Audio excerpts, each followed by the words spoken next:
We want your used cooking oil after Thanksgiving. Remember when you are cooking your turkey this Thanksgiving to save your used cooking oil.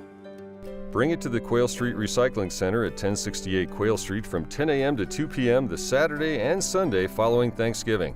Recycling your cooking oil will divert hundreds of gallons of it from landfills and municipal separate storm sewer systems throughout our region. The oil you recycle will be turned into biodiesel locally, and the majority of it is used in-state. This renewable and recycled product creates a sustainable source of fuel used statewide. All you have to do is wait for your cooking oil to cool.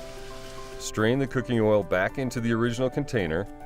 Do not add any water or other liquids or solids such as animal fat. Close the container tightly and pour it carefully into the drums at the Quail Street Recycling Center.